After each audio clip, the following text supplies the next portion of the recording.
melindungi gereja Anda. Shalom mitra produktif. Jumpa lagi dengan saya, Pastor Tommy Ringo, di Tahta Daud Channel dan Podcast Produktif dalam program 50 episode kehidupan yang dikendalikan oleh tujuan yang alkitabiah. Untuk apa kita ada di dunia ini? Episode 21. Sebelum kita belajar bersama dan memulai perjalanan rohani yang mengasyikkan ini, mari kita memperkatakan dan merenungkan firman Allah yang tertulis dalam surat Efesus 4 ayat 3 terjemahan bahasa Indonesia masa kini yang berkata, "Berusahalah sungguh-sungguh untuk hidup dengan damai, supaya kesatuan yang diciptakan oleh Roh Allah tetap terpelihara." Dan juga Allah berfirman seperti yang tertulis dalam surat Kolose 3 ayat 14 yang berkata, "Dan di atas semuanya itu, kenakanlah kasih sebagai pengikat yang mempersatukan dan menyempurnakan." Dari ayat tersebut kita diingatkan bahwa kesatuan yang diciptakan oleh Roh Allah dalam gereja menjadi tugas Anda untuk melindungi dan memeliharanya. Sekali lagi saya katakan, kesatuan yang diciptakan oleh Roh Allah dalam gereja menjadi tugas Anda untuk melindungi dan memeliharanya. Pada episode 17 sebelumnya telah dijelaskan bahwa yang dimaksud dengan gereja adalah suatu tubuh, bukan gedung bangunan, suatu organisme, bukan organisasi. Juga gereja adalah rencana Allah bagi dunia. Dalam Injil Matius 16 ayat 18, Yesus berkata, "Aku akan mendirikan jemaatku." Nah, dalam bahasa Inggrisnya digunakan kata my church, gerejaku, dan alam maut tidak akan menguasainya. Ini berarti gereja tidak dapat dihancurkan dan akan selalu ada sampai selama-lamanya. Gereja akan memiliki kehidupan yang lebih lama dari alam semesta. Begitu juga dengan peran Anda di dalamnya. Bahkan karena gereja itu begitu penting, Yesus mati di kayu salib untuknya, seperti yang tertulis dalam Efesus 5 ayat 21. Kristus telah mengasihi jemaat. Dalam bahasa Inggris jemaat di situ diterjemahkan dari kata church, yang telah menyerahkan dirinya baginya.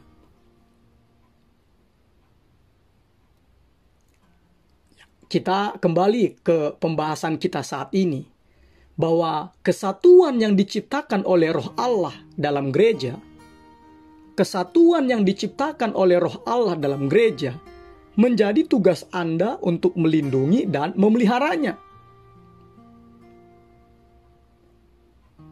Kesatuan di dalam gereja begitu penting, sehingga Alkitab Perjanjian Baru memberikan lebih banyak perhatian pada kesatuan dibandingkan pada sorga ataupun neraka.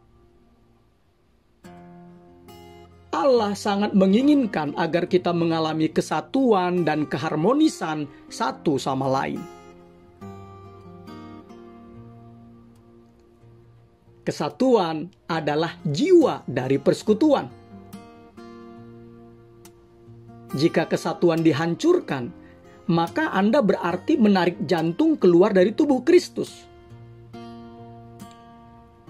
Kesatuan merupakan hakikat, esensi, inti dari maksud Allah agar kita mengalami kehidupan bersama di dalam gerejanya. Allah sendiri adalah contoh teladan tertinggi dari kasih yang penuh pengorbanan, yang dengan rendah hati mementingkan orang lain, bahkan memberikan nyawanya.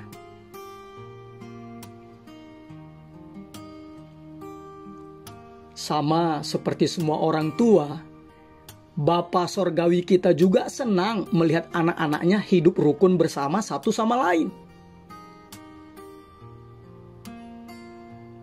Pada saat-saat terakhirnya, sebelum ditangkap dan ditahan, Yesus berdoa dengan sungguh-sungguh untuk kesatuan kita, seperti yang tertulis dalam Injil Yohanes 17 ayat 20-23. Kesatuan kitalah yang memenuhi pikirannya selama berjam-jam penderitaan yang sangat menyakitkan itu. Ini menunjukkan bahwa betapa pentingnya hal kesatuan ini.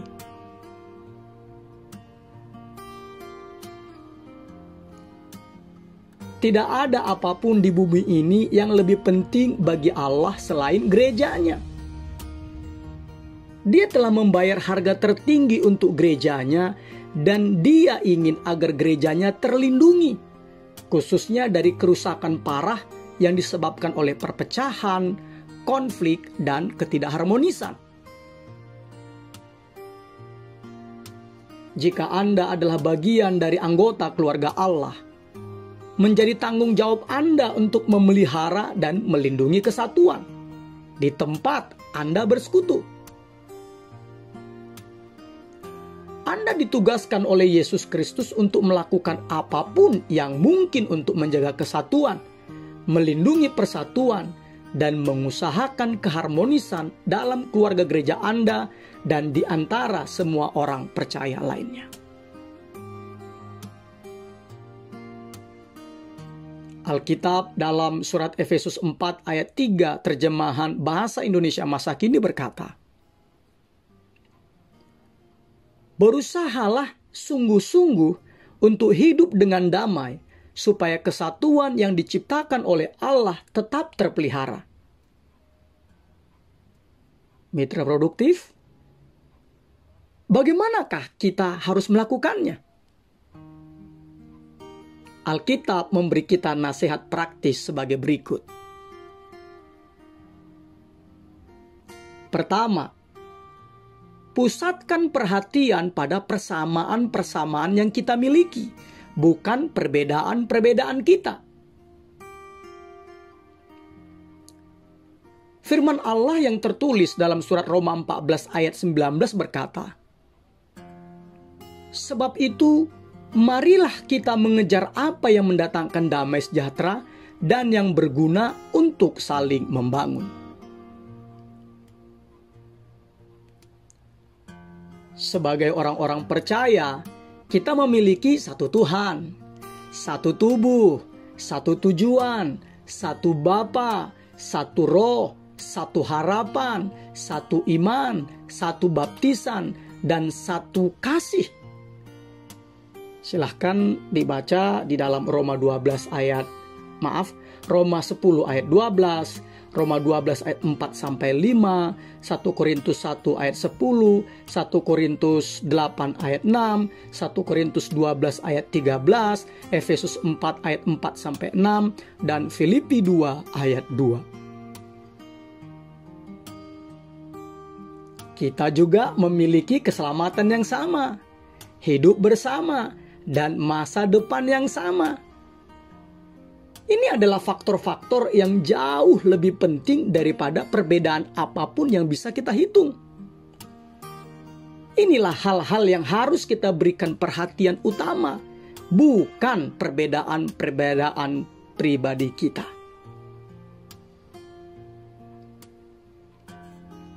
Mitra produktif, ingatlah bahwa Allah lah yang memilih dan memberikan kita kepribadian, latar belakang, ras, dan pilihan prioritas yang berbeda.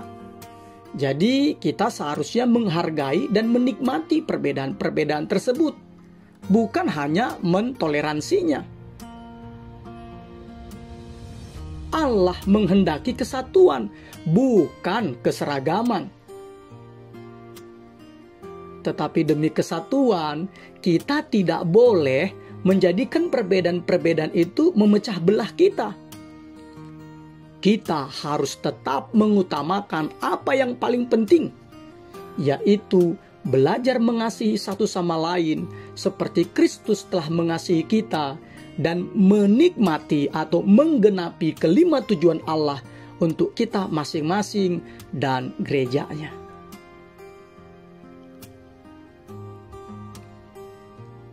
Konflik biasanya merupakan tanda bahwa fokus atau pusat perhatian telah bergeser pada masalah-masalah yang kurang penting.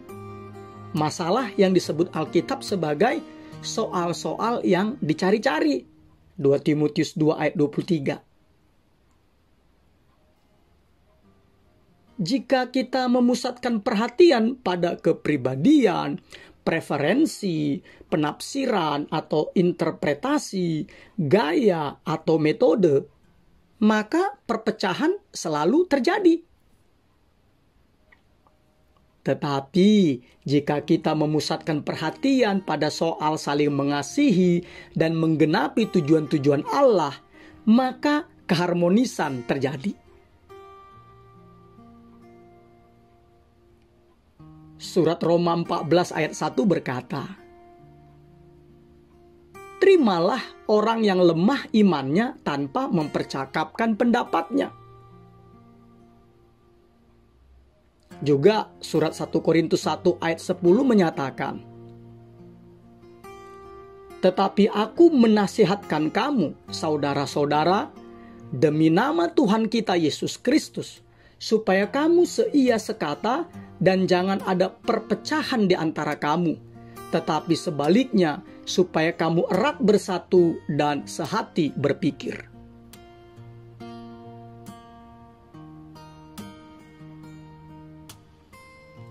Kedua, bersikaplah realistis dengan harapan-harapan Anda.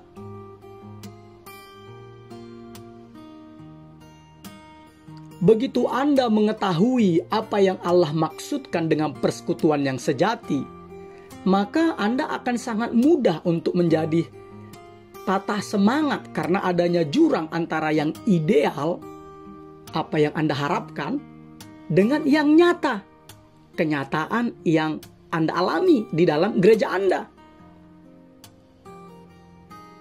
Namun, kita harus bersungguh-sungguh mengasihi gereja sekalipun kita mengetahui ada ketidaksempurnaan di dalamnya.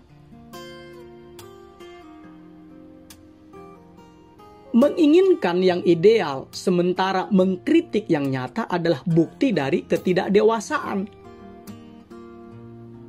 Sebaliknya, menerima yang nyata tanpa berusaha mencapai yang ideal adalah kemalasan. Kedewasaan adalah beradaptasi, menyesuaikan diri dengan ketegangan yang terjadi.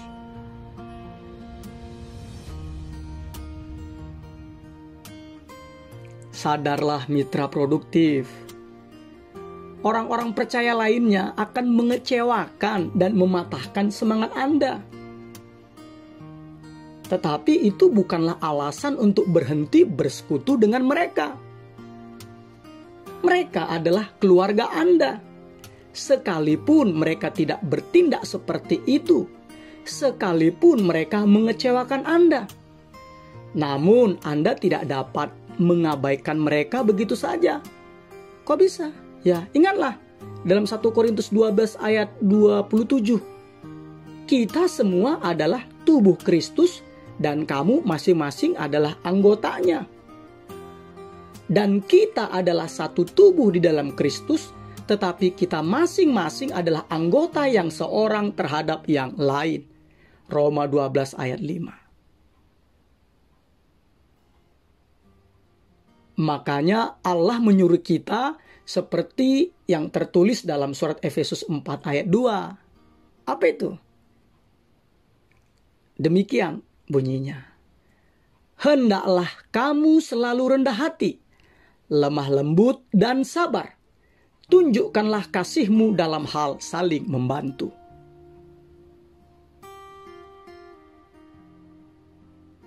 Ada banyak alasan mengapa orang-orang menjadi kecewa terhadap gereja. Daftarnya bisa panjang. Ada konflik, luka hati, kemunafikan, kurang diperhatikan, berpikiran sempit, pilih kasih, legalisme, dan dosa-dosa lainnya. Sebenarnya, mitra produktif, kita tidak perlu terkejut, tetapi kita harus ingat bahwa gereja memang terdiri dari orang-orang berdosa, termasuk diri kita sendiri.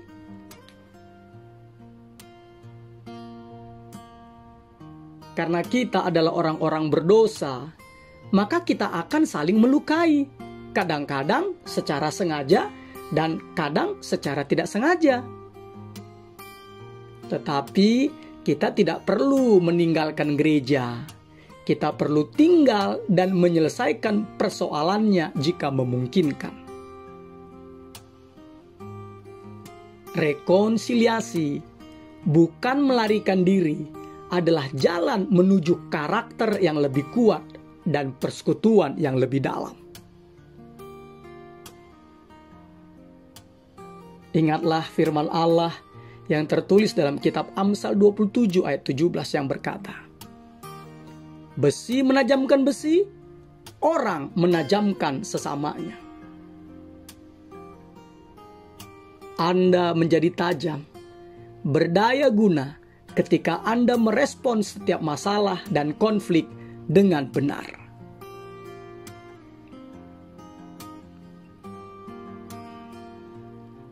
Meninggalkan gereja Anda pada saat pertama kali ada kekecewaan atau ketidakpuasan adalah tanda ketidakdewasaan. Ada hal-hal yang ingin Allah ajarkan kepada Anda dan orang lain juga. Di samping itu, tidak ada gereja yang sempurna untuk didatangi. Setiap gereja memiliki kelemahan dan masalahnya sendiri. Anda pasti akan kecewa lagi.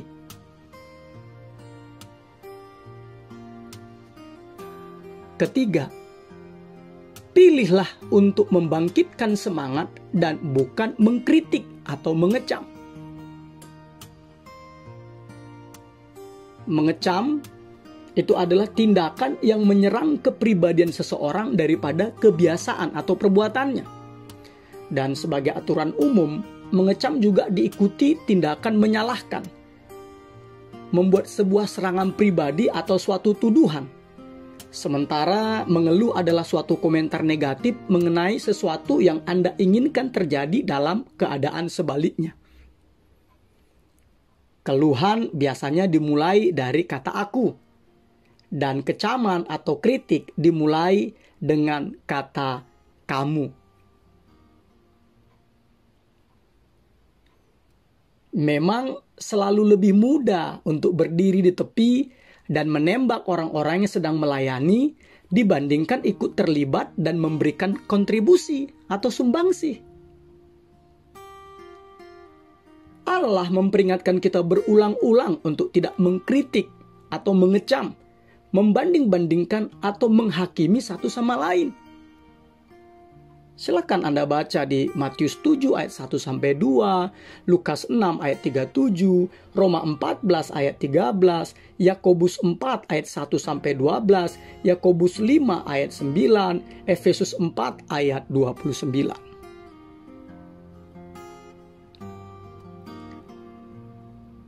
Jika Anda mengkritik apa yang dilakukan oleh orang percaya lain dengan iman dan keyakinan yang tulus, berarti Anda sedang ikut campur dalam urusan Allah. Seperti yang tertulis dalam surat Roma 14 ayat 4, terjemahan firman Allah yang hidup. Demikian bunyinya. Mereka hamba Allah, bukan hamba saudara. Mereka tanggung jawab kepada Allah, bukan kepada saudara.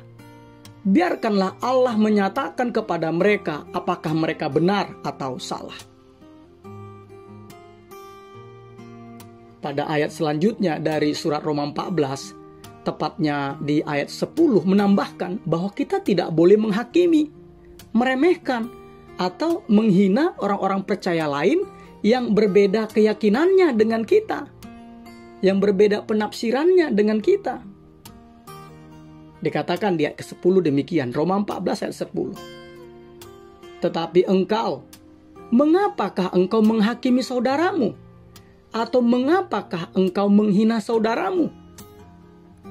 Sebab kita semua harus menghadap tahta pengadilan Allah.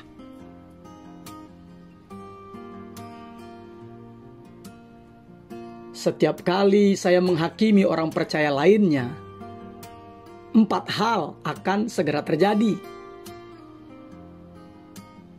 Saya akan kehilangan persekutuan dengan Allah. Saya mengungkapkan kebohongan dan rasa tidak aman diri sendiri. Saya menempatkan diri dihakimi oleh Allah. Dan saya membahayakan persekutuan gereja. Suka mengkritik atau mengecam adalah sifat buruk yang sangat merugikan. Alkitab menyebutkan bahwa iblis adalah pendakwa saudara-saudara kita. Wahyu 12 ayat 10. Jadi pekerjaan iblis ialah menyalahkan, merendahkan, dan mengkritik anggota-anggota keluarga Allah. Ketika kita melakukan hal yang sama, kita sedang tertipu untuk melakukan pekerjaan iblis bagi dia. Sedang lagi ya. Pekerjaan iblis ialah menyalahkan, merendahkan, dan mengkritik anggota-anggota keluarga Allah. Ketika kita melakukan hal yang sama, kita sedang tertipu untuk melakukan pekerjaan iblis bagi dia. Ingat, orang-orang Kristen lainnya tidak peduli seberapa besarnya Anda tidak sepakat dengan mereka, bukanlah musuh yang sebenarnya. Setiap waktu yang kita buang untuk membandingkan atau mengkritik orang-orang percaya lainnya adalah waktu yang seharusnya digunakan untuk membangun kesatuan dalam persekutuan kita. Alkitab mengatakan dalam surat Roma 14 ayat 19 terjemahan The Message. Marilah kita sepakat untuk menggunakan seluruh energi kita bagi kehidupan yang rukun satu sama lain. Tolonglah orang lain dengan kata-kata yang memberikan semangat. Jangan menyeret mereka jatuh dengan mencari-cari kesalahan. Keempat, menolak mendengarkan gosip. Gosip adalah menyampaikan, menceritakan informasi di mana Anda bukan bagian dari masalahnya dan juga bukan bagian dari solusi atau pemecahannya. Anda memang mengetahui bahwa menyebarkan gosip itu salah, tetapi Anda seharusnya tidak mendengarkannya juga jika Anda ingin melindungi gereja Anda. Mendengarkan gosip adalah seperti menerima harta curian, dan itu membuat Anda bersalah sama seperti penjahatnya, karena Anda menjadi penadahnya.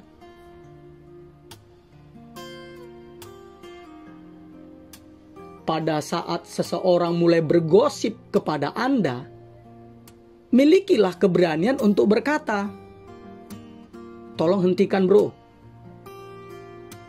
tolong hentikan sis, saya tidak perlu mengetahui hal ini." Sudahkah Anda berbicara langsung kepada orang tersebut? Orang-orang yang bergosip kepada Anda juga akan bergosip tentang Anda. Mereka tidak dapat dipercaya. Jika Anda mendengarkan gosip, Allah berkata bahwa Anda adalah seorang pembuat masalah, pengacau, pembuat onar, seperti yang tertulis dalam Amsal 17 ayat 4, terjemahan Contemporary English Version. Pembuat onar mendengarkan pembuat onar.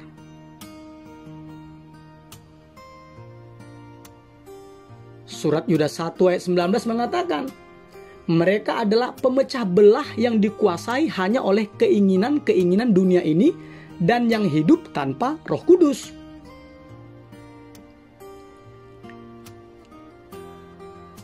Yang menyedihkannya, dalam kawanan domba Allah, luka-luka terbesar biasanya disebabkan oleh domba-domba lainnya, bukan serigala. Paulus memperingatkan tentang orang-orang Kristen kanibal yang saling menelan dan menghancurkan persekutuan. Itu tertulis dalam Galatia 5 ayat 15. Alkitab mengatakan jenis pembuat onar, pengacau, seperti ini harus dihindari. Seperti yang tertulis dalam Amsal 20 ayat 19 terjemahan bahasa Indonesia masa kini. Orang yang senang membicarakan orang lain tidak dapat menyimpan rahasia. Janganlah bergaul dengan orang yang terlalu banyak bicara.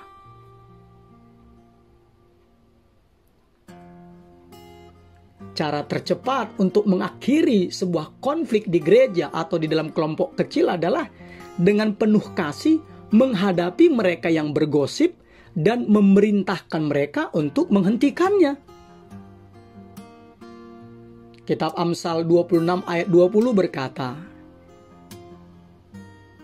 bila kayu habis, padamlah api. Bila pemfitnah tak ada, redalah pertengkaran.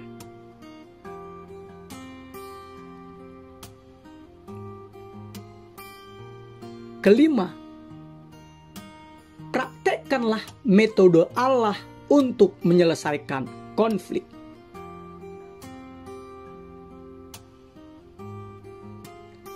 Di samping prinsip-prinsip yang telah disebutkan di episode 20 yang lalu, Yesus memberikan kepada gereja proses 3 langkah yang sederhana, seperti yang tertulis dalam Injil Matius 18 ayat 15 sampai 17a, yang berkata demikian.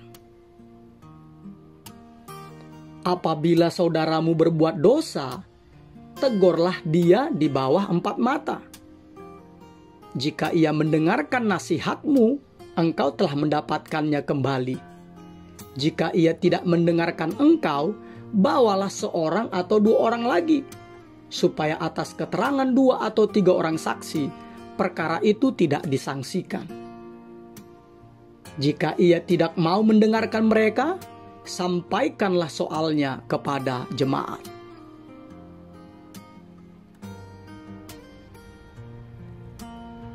Selama konflik, orang biasanya tergoda untuk mengeluh kepada pihak ketiga daripada dengan berani mengatakan kebenaran di dalam kasih kepada orang yang menjengkelkan atau yang mengecewakan. Hal ini akan membuat masalah semakin buruk.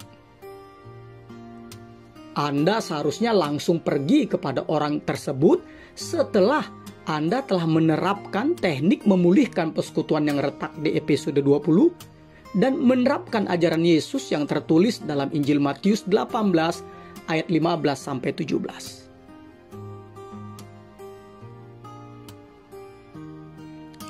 Konfrontasi pribadi selalu merupakan langkah pertama, dan Anda seharusnya melakukannya sesegera mungkin.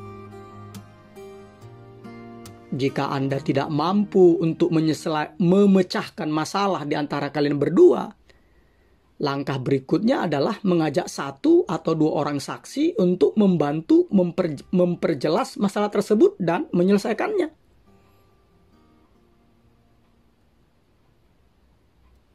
Tapi apa yang harus Anda kerjakan? Apa yang harus Anda lakukan jika orang itu masih keras kepala? Yesus mengatakannya untuk membawa soal itu kepada jemaat. Nah, jika orang tersebut tetap menolak untuk mendengarkan, Anda perlu memperlakukan orang tersebut sebagai orang yang belum percaya, tapi bukan sebagai musuh.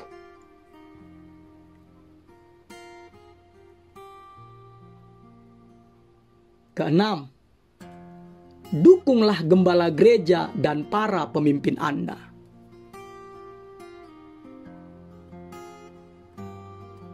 Tidak ada pemimpin yang sempurna, tetapi Allah memberikan kepada mereka tanggung jawab dan otoritas untuk melindungi dan memelihara kesatuan gereja. Pada waktu konflik antar pribadi terjadi, itu adalah tugas gembala yang tidak dihargai. Karena kalau kita katakan kepada si A, dikira kita membela si B.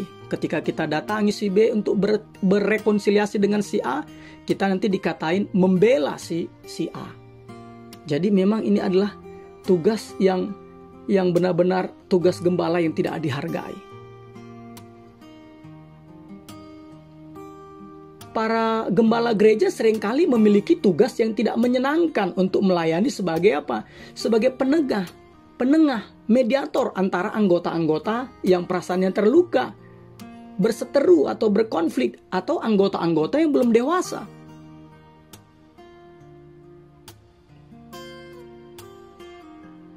Para gembala atau para pemimpin itu mereka tuh diberikan tugas yang mustahil untuk dilakukan. Yaitu apa? Yaitu berusaha membuat semua orang senang.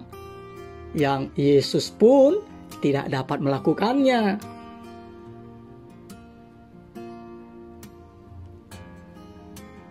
Di dalam Alkitab, jelas ditunjukkan bagaimana kita harus berhubungan dengan mereka yang melayani kita. Seperti yang tertulis dalam surat Ibrani 13 ayat 17. Taatilah pemimpin-pemimpinmu dan tunduklah kepada mereka, sebab mereka berjaga-jaga atas jiwamu sebagai orang-orang yang harus bertanggung jawab atasnya. Dengan jalan itu mereka akan melakukannya dengan gembira, bukan dengan keluh kesah, sebab hal itu tidak akan membawa keuntungan bagimu.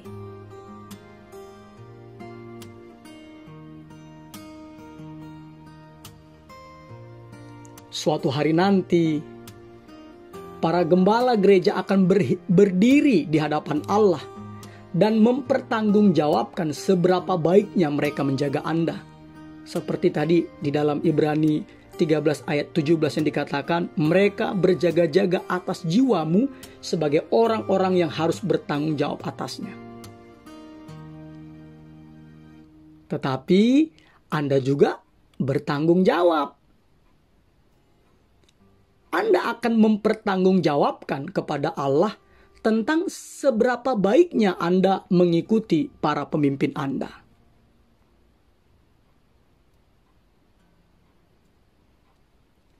Alkitab memberikan kepada para gembala gereja instruksi atau petunjuk yang sangat spesifik tentang bagaimana menghadapi para pemecah belah dalam persekutuan. Mereka harus menghindari perdebatan, dengan lemah lembut mengajar para penentang sambil mendoakan mereka agar berubah. Memperingatkan orang-orang yang suka berdebat. Meminta semua anggota untuk bersatu dan bersikap harmonis. Menegur mereka yang tidak menghormati pemimpin. Dan menyingkirkan si pemecah belah dari gereja jika mereka mengabaikan 2 kali peringatan sebelumnya.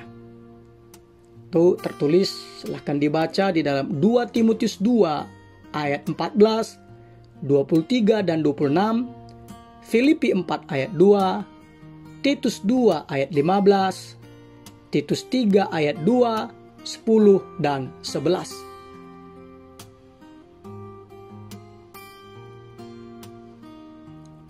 Kita melindungi persekutuan bila kita menghormati mereka yang melayani kita dengan memimpin. para gembala sidang dan penatua membutuhkan doa, dukungan, penghargaan, dan kasih kita. Kita diperintahkan seperti yang tertulis dalam surat 1 Tesalonika 5 ayat 12-13a yang berkata demikian. Supaya kamu menghormati mereka yang bekerja keras di antara kamu, yang memimpin kamu dalam Tuhan dan yang menegur kamu, dan supaya kamu sungguh-sungguh menjunjung mereka dalam kasih karena pekerjaan mereka.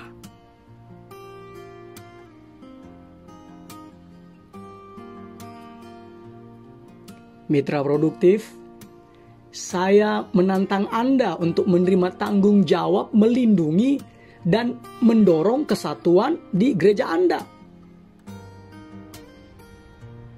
Berusahalah sekeras mungkin, dan Allah akan disenangkan. Hal tersebut memang tidaklah mudah. Kadang-kadang Anda harus melakukan apa yang terbaik bagi gereja, bukan diri sendiri, dengan menunjukkan perhatian kepada orang lain. Inilah satu alasan mengapa Allah menempatkan kita di dalam sebuah keluarga gereja, yaitu untuk belajar tidak mementingkan diri sendiri. Dalam komunitas, kita belajar mengatakan kita, bukan saya, dan milik kita, bukan milik saya. Allah berfirman dalam surat 1 Korintus 10 ayat 24 yang berkata demikian. Jangan seorang pun yang mencari keuntungannya sendiri, tetapi hendaklah tiap-tiap orang mencari keuntungan orang lain.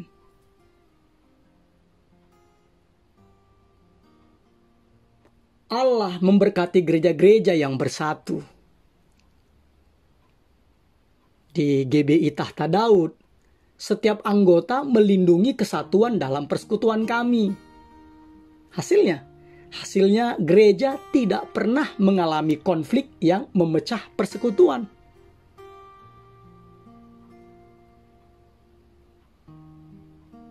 Mitra produktif, apakah yang harus Anda lakukan secara pribadi untuk menjadikan keluarga gereja Anda lebih hangat dan penuh kasih? Ada banyak orang dalam komunitas Anda yang sedang mencari kasih dan tempat untuk menjadi bagian dari sesuatu. Sebenarnya, setiap orang butuh dan ingin dikasihi. Dan ketika orang-orang menemukan sebuah gereja di mana para anggotanya dengan tulus saling mengasihi dan saling memperhatikan, maka kerumunan orang banyak atau penuaian jiwa-jiwa terjadi. Haleluya. Itu dapat kita bandingkan dengan Lukas 17 ayat 37.